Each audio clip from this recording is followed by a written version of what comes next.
கிழக்கு நியூஸ் நேயர்களுக்கு வணக்கம். நான் பத்ரி சேஷாத்ரி. முதல்வர் விஜய் பத்திரிகையாளர்களை சந்திக்காதது ஏன் அப்படிங்கிறத பற்றி பலர் பலவிதமான பதில்களை சொல்லிட்டு இருக்காங்க.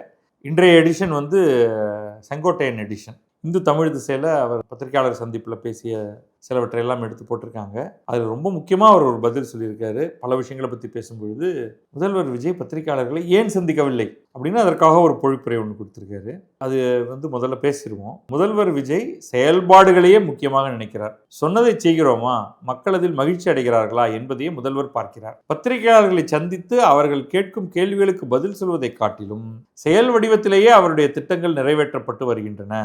அதனால அவர் பத்திரிகையாளர்களை சந்திக்க போவதில்லை. இது நானா சொல்றேன் இந்த கடைசி சென்டென்ஸ் அப்படின்னு சொல்லிட்டார். இவர் வந்து தன்னுடைய துறையை பற்றியெல்லாம் விரிவாக சொல்லிட்டு, இவர் வந்து வருவாய்த்துறை மற்றும் பேரிடர் மேலாண்மை துறை அது சம்பந்தமாக பல விஷயங்கள் எல்லாம் சொல்றாரு. சொல்லிட்டு இந்த கேள்வி வருது, அதெல்லாம் சரிங்க, எங்க முதல்வர் வந்து எங்களை பார்த்து பேச மாட்டேங்கிறாரு அப்படின்னு வந்து பத்திரிகையாளர்கள் கேட்குறாங்க. எதையாவது பதில் சொல்லி ஆகணும். பட் உண்மையாக இந்த கேள்வியை நம்ம எடுத்துப்போம். இது மற்ற எல்லாத்தையும் விட்டுருவோம். நிறையா அவர் பேசியிருக்காரு செங்கோட்டையன், அது எதுவுமே வேண்டாம். முதல்வர் விஜய் பத்திரிகையாளர்களை சந்திக்காதது ஏன்? நாமே வந்து இது எல்லாத்தையும் விட்டுட்டு ஒரு சில காரணங்களாக 1, 2, 3 அப்படின்னு போட்டு அடுக்குவோம். கடைசியாக நீங்கள் ஒரு கேள்வி கேட்பீங்க, அதனால நரேந்திர மோடியை கடைசியாக கொண்டு வந்து விடுவோம். முதல்ல வந்து அவர் பத்திரிகையாளர்களை மதிக்கவில்லை அப்படின்லேருந்து ஆரம்பிப்போம். இதில் எது உண்மையான காரணம்லாம் எனக்கு தெரியாது, என்னென்ன காரணங்கள் இருக்க முடியும் அப்படின்னு யோசிக்கிறேன். இந்த ஆன் த ஃபீட் திங்கிங் அப்படின்னு வேணும், அது கொஞ்சம் பழக்கம் வேணும். இப்போ நீங்கள் என்ன பண்ணுவீங்க, பத்திரிகையாளர்கள் ஒரு கோர்வையாக ஒரு விஷயத்தை எடுத்துக்கிட்டு அதை மட்டும் பேச மாட்டீங்க. நீங்கள் நடுநடுவில் ஏதாவது ஒரு கேள்வி கேட்பீங்க. இப்போ உதாரணத்துக்கு வந்து நீங்கள் இன்றைக்கி வந்து பத்திரிகையாளர் சந்திப்பில் முதல்வர் கடந்த 20 நாட்களில் செய்துள்ள திட்டங்களை பற்றி அல்லது கொண்டு வந்துள்ள அவர் கையெழுத்திட்டுள்ள சில ஆவணங்களை பற்றி அவர் பேசுவார் அப்படின்னா எல்லாரும் என்ன நினச்சிப்போம், கரெக்டாக நீங்கள் அதில் மட்டும்தான் கேள்வி கேட்பீங்க அப்படின்னு. ஆனால் நீங்கள் கேட்க மாட்டீங்க. அதோட டக்குன்னு இங்கேருந்தாவது லெஃப்ட் ஃபீல்ட்லேருந்து கேட்பீங்க. அதுவும் வந்து ஒரு ஒரு ஆர்டர்லியாக கேட்க மாட்டீங்க. சார் சார் சார் இப்போதான் பத்திரிகையாளர் சந்திப்பெல்லாம் பார்த்துருக்கீங்க இல்லையா, பின்னாடியிலேருந்து சார் அந்த மாரிதாஸ் எதுக்காக கைது பண்ணீங்க அப்படின்னு கேட்பீங்க. எந்த மாரிதாஸ், அவருக்கு இதை பற்றி தெரியுமா, இல்லை அவர் தெரிஞ்சு அவர் தான் கைது பண்ண சொன்னாரா, தெரியாது நமக்கு. உடனே அதுக்கு பதில் சொல்லி ஆகணும். ரைட், ஆன் த ஃபீட் ஏதாவது சொல்லி ஆகணும். என்ன சொன்னாலும் மாட்டுவீங்க. கைதா எனக்கு தெரியாதே அப்படின்னாலும் மாட்டிடுவீங்க.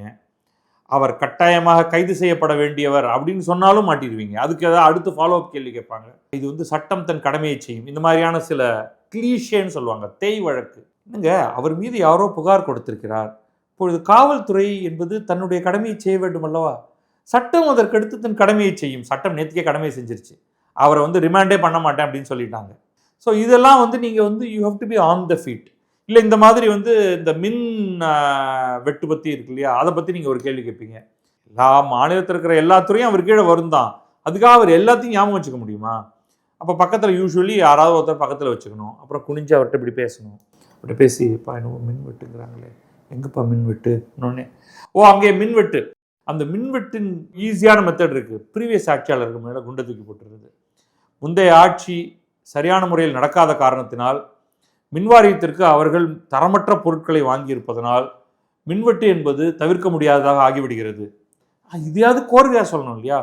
ஆனால் எங்களுடைய ஆட்சி இப்பொழுதுதான் வந்திருக்கிறது, இன்னும் சரியாக 12 மாதங்கள் கழித்து பாருங்கள், மின்வெட்டு என்பதே கிடையாது.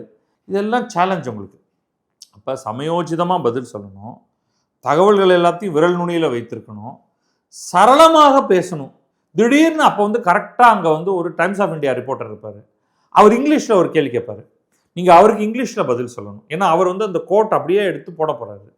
இந்த பக்கம் தமிழில் கேட்பாங்க, அதுக்கு பதில் சொல்லணும். இதில் வந்து டிவி யூடியூப் ஆளுங்க இருப்பாங்க. பத்திரிகையாளர்கள், செய்தி பத்திரிகையாளர்கள், அச்சு பத்திரிகையாளர்கள்னால் நீங்கள் சொல்கிறத அவங்களே வந்து மானே தேனே பொன்மானேன்னு போட்டு நிரப்பி போட்டுருவாங்க. இப்போ இல்லை, எல்லாமே நேராக லைவாக போகுது. ஸோ இதில் நிறைய சேலஞ்ச் இருக்குது. ஸோ உண்மையை சொல்கிறதா இருந்தால் அவருக்கு உங்களெல்லாம் பிடிக்காதெல்லாம் இல்லைங்க, பத்திரிகையாளர்கள்லாம் பிடிக்காதனால அவர் வரல, அவர் இன்னும் பல ஸ்கில்ஸ் அவர் வளர்த்துக்க வேண்டியதாக இருக்குது, அதனால தான் அவர் வரல. சரி, இப்போ வந்து நம்ம நரேந்திர மோடி அந்த இடத்துல கொண்டு வந்துடுவோம், அப்புறம் திருப்பி ஜோசப் விஜய்க்கு வந்துடுவோம். இப்போ நரேந்திர மோடிக்கு இதில் நிறைய ப்ராப்ளம் கிடையாது. அவர் வந்து சரளமாக பேசக்கூடியவர். நீங்கள் வந்து எகத்தாளமாக ஒரு கேள்வி கேட்டாலும் அதுக்கு அவர் வந்து பதிலுக்கு எகத்தாளமாக பதில் சொல்லக்கூடிய ஒரு கேப்பபிலிட்டி இருக்குது. ஏன்னா இதெல்லாம் நீங்கள் வந்து நாடாளுமன்றத்தில் பார்க்கலாம். அப்படி நீட்டி முழக்கி அடுத்த 25 மணி நேரம் பேசுறதுக்கு அவங்களெல்லாம் பழக்கப்பட்டவங்க. கையிலேருந்து மைக்கை நம்ம தான் பிடுங்க வேண்டியிருக்கும். ஆனாலும் அவர் ஏன் வந்து பத்திரிகையாளர்களை சந்திப்பதில்லை அப்படின்னா, அதை வந்து நீங்கள் ரொம்ப முன்னாடி போகணும். அவர் குஜராத் சீஃப் மினிஸ்டராக இருக்கும் பொழுதெல்லாம் பத்திரிகைகளுக்கெல்லாம் நன்றாக விரும்பி அவர் பேட்டியெல்லாம் கொடுத்துட்டு தான் இருந்தார். ஆனால் அந்த போஸ்ட் கோத்ரா வயலன்ஸ்க்கு பிறகு, அதில் பலர் கொல்லப்பட்டதற்கு பிறகு, அனைத்து கொலைகளுக்கும் நரேந்திர மோடி தான் காரணம் அப்படின்னு இந்த ஒட்டுமொத்தமாக இந்த லிபரல் லெஃப்ட் விங் மீடியா ஒன்று சேர்ந்துக்கிட்டு ஒரு கட்டமைப்பை ஏற்படுத்தினார்கள். அதில் வந்து ரொம்ப ஹைலைட்டாக வர்றது வந்து கரண் தாப்பரோட ஒரு இன்டர்வியூ. கரண் தாப்பர் பார்த்துருப்பீங்க. அவர் வந்து அப்போ பிபிசியில் ஹாட் டாக் அப்படின்னு ஒன்று பண்ணிட்டு இருந்தார். இப்போ வந்து இந்த ஒயர்க்காக அவ்வப்போது அவர் பேட்டிகள் எடுக்கிறாரு. அவர் பேட்டியில் வந்து கிடுக்கிப்பிடி கேள்விகள் போடுறது அப்படின்ட்டு கொஞ்சம் மூடுமுட்டித்தனமாக கேள்விகள் கேட்பார். அதுதான் உண்மையில் ஜெயலலிதா, நரேந்திர மோடி இந்த ரெண்டு பேருமே வந்து பாதியில் பேட்டியை நிறுத்திட்டு கிளம்பி போயிருக்காங்க. அது பல பேருக்கு நடக்கிறது தான். ரொம்ப சமீபத்தில் 2 நாளைக்கு முன்னாடி டொனால்ட் ட்ரம்ப் வந்து ஒரு அம்மா பேட்டி எடுக்கிறாங்க. அவர் நடுவில் கடுப்பாயிடுறாரு. கடுப்பாகி மைக்கை பிடுங்கி போட்டுட்டு கிளம்புறாரு. மைக்கை பிடுங்கி போட்டு கிளம்புறது நிறைய இடத்துல நடந்திருக்கு. ஆனால் கரண் தாப்பருக்கு வந்து இவங்க 2 பேரும், ஜெயலலிதாவும் சரி நரேந்திர மோடியும் சரி நடந்திருக்கு. அப்போ என்னதான் அரசியல்வாதினாலும் அவர்களுக்கும் ஒரு சென்சிட்டிவிட்டி இருக்குது. அவனுங்க நேரடியாக சில கேள்விகளை கேட்டு வெகு சிலர் தான் வந்து அதை எதிர்கொள்ளக்கூடியவர்கள். அப்போ அந்த சென்சிட்டிவிட்டி வந்து, அதாவது உங்களுடைய தோல் தடித்த தோலாக இருக்க வேண்டும் அப்படின்னு சொல்லுவாங்க. எருமத்தோலாக இருக்கணும். நீங்கள் பொது வாழ்க்கைக்கு வந்துட்டீங்கன்னா எல்லா விதமான உங்களுக்கு ப்ரைவசினே கிடையாது. இப்போ நம்ம பிரதமர் எடுத்துக்கிட்டிங்கன்னா தொடர்ந்து கேட்குற சில கேள்விகளை வச்சுப்போம். குஜராத்தில் பல கொலைகளுக்கு நீங்கள் தான் காரணமாக இருந்தீர்கள் அப்படின்னா நீங்கள் எப்படி டிஃபெண்ட் பண்ணுவீங்க? நான் இல்லைங்க, எல்லா கோர்ட்டும் என்னை விட்டுருச்சு அப்படின்னாலும் அது அதே மாதிரி வந்து கட்டின முன்னாடி விட்டுட்டு ஓடி வந்தானடா நீ. இது வந்து தொடர்ந்து இதை வந்து பயங்கரமாக இதை பற்றியெல்லாம் பேசிக்கிட்டே இருப்பாங்க எல்லாரும். அவருக்கு இளம் வயதில் திருமணம் நடந்து அவர் வந்து அந்த திருமண பந்தத்தில் ஈடுபட விரும்பாமல் அவர் வெளியேறியவர். அப்போ இந்த மாதிரியான பர்சனல் இஷ்யூஸை போய் கேட்கணுமா? இது ரொம்ப ரொம்ப முக்கியமான ஒரு விஷயம். ஆனால் நம்ம பத்திரிகையாளர்களுக்கு அந்த சென்சிட்டிவிட்டியே கிடையாது. அதுக்கப்புறமா வந்து எல்லாருமே தங்களுக்கான ஒரு ஆரிஜின் ஸ்டோரியை உருவாக்குறாங்க. தங்களை பற்றின ஒரு கதைகள் அவர்கள் உருவாக்குறாங்க. இது வந்து விட்டிங்லி அன்விட்டிங்லி இது நடந்துருது. இப்போ நம்மளுடைய பிரதமர் எடுத்துக்கிட்டிங்கன்னா, அவர் வந்து ரயில்வே ஸ்டேஷனில் டீ விற்றதுலேருந்து ஆரம்பித்து அவர் எப்படி ஆர்எஸ்எஸ் ஷாக்காக்குள்ளே நுழைஞ்சார், அங்கிருந்து அவருடைய படிப்பு அப்படின்லாம் வந்து ஒரு சில புள்ளிகளில் கொஞ்சம் விளக்கி சொல்ல முடியாத சில புள்ளிகள் கொஞ்சம் இருக்குது. அது போய் ரொம்ப தோண்டி துருவி ஈவன் அரசியல்வாதிகள் இப்போ அரவிந்த் கெஜ்ரிவால்லாம் வந்து நரேந்திர மோடியுடைய படிப்பை பற்றி தொடர்ச்சியாக பல கேள்விகள் கேட்டுக்கிட்டே இருப்பார். இதெல்லாம் வந்து சோர் பாயிண்ட்ஸ் அப்படின்னு நம்ம சொல்லுவோம். உண்மையிலேயே அந்த கேள்விகளை கேட்பதனால் யாருக்கு என்ன பயன்? ஒரு பயனும் கிடையாது. மாறாக நீங்கள் கேட்க வேண்டியது உன்னுடைய அட்மினிஸ்ட்ரேட்டிவ் கெப்பாசிட்டி என்ன, நீ இதை எப்படி ஹேண்டில் பண்ண போகிற. இப்போ இன்றைக்கு வந்து அந்நிய செலாவணி அப்படிங்கிறது வந்து ஒரு மிகப்பெரிய ஒரு கிரைசிஸாக மாறுமா, இல்லை இது கிரைசிஸ் தானா? முதல்ல அங்கிருந்து ஆரம்பிங்க. என்னை பொறுத்த வரைக்கும் அந்நிய செலாவணி அப்படிங்கிறது வந்து அந்த ரேட் இருக்கு இல்லையா, டாலருக்கு நிகரான இந்திய ரூபாயின் மதிப்பு, அதெல்லாம் ஒரு பொருட்டே கிடையாது. அது என்ன நம்பருக்கு போனாலும் எனக்கு அதனால் வந்து ஒரு கவலை கிடையாது. System will readjust itself. அது பியூட்டிஃபுல்லாக நடந்துக்கிட்டு தான் இருக்குது. யாரும் ஒன்றும் கவலைப்படலை அதுக்காக. இன்றைக்கி நம்முடைய பிரச்சனை போர் காரணமாக கண்ணா பின்னாவென்று அதிகரித்திருக்கக்கூடிய கச்சா எண்ணெயின் விலை. அதை நம்ம ஹேண்டில் பண்ணி ஆகணும். உலக நாடுகள் அனைத்துமே அதை ஹேண்டில் பண்ணி ஆகணும். ஸோ இதெல்லாம் தள்ளி வச்சுப்போம். அப்போ நீங்கள் வந்து பிரதமராக இருக்கும் பொழுது உங்களுக்கு தேவையில்லாத கேள்விகளை கேட்டு தேவையில்லாமல் உங்களை வந்து டார்ச்சர் பண்ண போகிறாங்கன்னு முன்கூட்டியே அதற்கான எக்ஸ்பீரியன்ஸும் உங்களுக்கு இருக்குது. அப்படிங்கிற பட்சத்தில் நீங்கள் வந்து இவங்களோட எதுக்கடா மல்லு கட்டிகிட்டு இருக்கணும். அதனால தான் நம்முடைய பிரதமர் வந்து பெரும்பாலும் பத்திரிகையாளர்களை சந்திக்கிறதே கிடையாது. அப்போ கூட அவர் வந்து சில தேர்தல்களில், இந்த கடைசி தேர்தலுக்கு முன்னாடி அவர் வந்து ஒரு 1-2-3 செட்டப் பத்திரிகையாளர் சந்திப்பு பண்ணுவார். இதற்கு முன்னாடியும் பண்ணியிருக்காரு.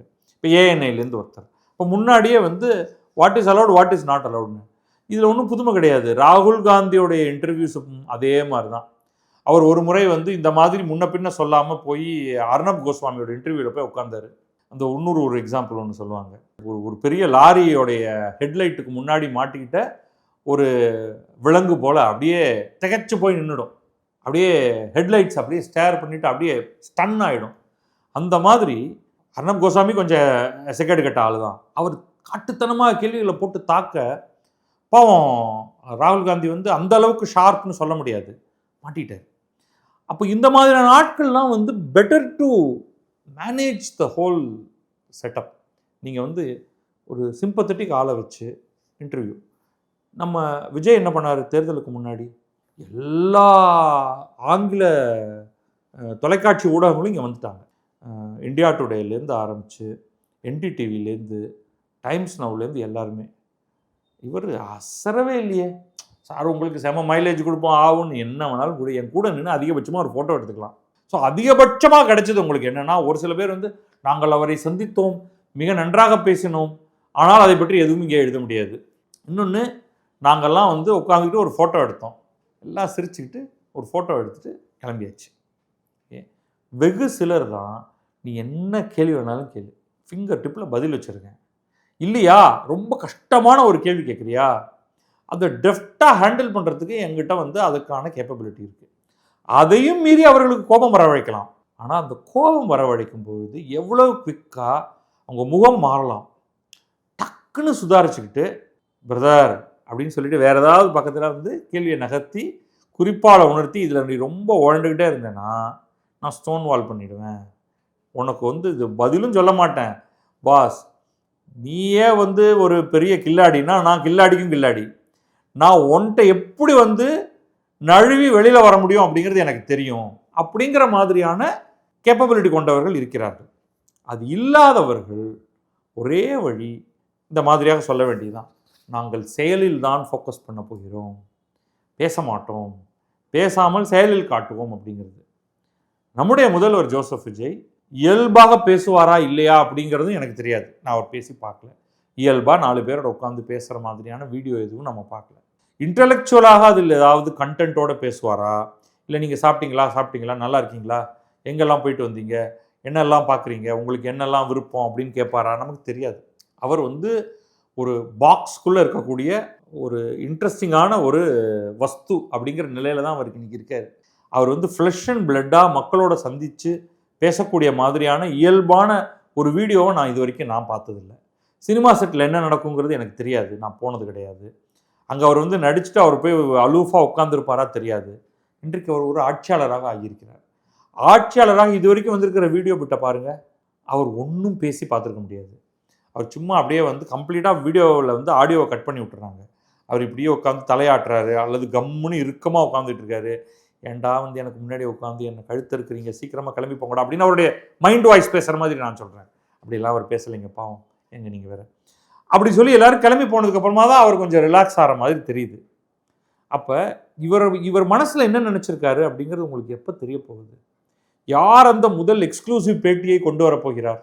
ஜோசப் விஜயுடன் மனம் விட்டு ஒரு 2 மணி நேரங்கள் அப்படிங்கிற ஒரு பேட்டியை, அது ஒரு பிளாக் பஸ்டர் பேட்டியாக இருக்கும். ஆனால் அதற்குள்ளே அவர் வந்து சரளமாக பேசுகிறத கற்றுக்கணும், இயல்பாக பேசுகிறத கற்றுக்கணும், தகவல்களோடு பேசுகிறத கற்றுக்கணும், ஏகப்பட்ட விஷயங்கள் அவர் கற்றுக்கணும். அல்லது இந்த வயசில் எனக்கு எதுக்கடா இதெல்லாம், ஏதோ கட்சின்னு அவனை ஆரம்பித்தேன், 2 வருஷம் நின்னேன், ஜெயிச்சு விட்டேன், இப்படி சொல்லாமல் கொள்ளாமல் திடீர்னு முதல்வராக்கிட்டாங்க, 5 வருஷம் வேலையை பார்ப்போம் என்றால் அவர் உங்களுடன் பேசவே போவதில்லை. பத்திரிகையாளர்களே, ஒருபோதும் உங்களோடு பேச போவதில்லை. செங்கோட்டையன் தான் திரும்ப திரும்ப வந்து அவர் எதற்கு உங்களை சந்திக்க வேண்டும், உங்கள் மனத்தில் உள்ளதையெல்லாம் அவர் செய்து காட்டி விடுகிறாரு என்று சொல்லிக்கொண்டே தான் இருக்க போகிறார்கள். ஆனால் நீங்கள் வந்து இந்த அமைச்சர்கள் எல்லாரோடையும் பேச போகிறீங்க. அவங்களுக்கு வந்து they have nothing to lose. அவங்களுக்கு ஒரு பெரிய இமேஜ் கிடையாது. 2 வார்த்தை சொதப்பினாலோ ஒரு வார்த்தை தப்பாக சொன்னாலோ கவலை இல்லை. ஆனால் முதல்வர் விஜய்க்கு அந்த இமேஜ் ரொம்ப முக்கியமாயிடுது. அவர் ஒரு வார்த்தை கூட தப்பாக சொல்ல முடியாது, ஒரு வார்த்தை கூட மாற்றி பேச முடியாது. எதெல்லாமோ வச்சு நீங்கள் மீம் போடுவீங்க, எல்லாம் எங்களுக்கு தெரியும். அதனால் உங்களை பார்க்க முடியாது, போங்கய்யா. அதோடு முடிஞ்சிருச்சு. நன்றி, வணக்கம். நான் பத்ரி சேஷாத்ரி. இது கிழக்கு நியூஸ்.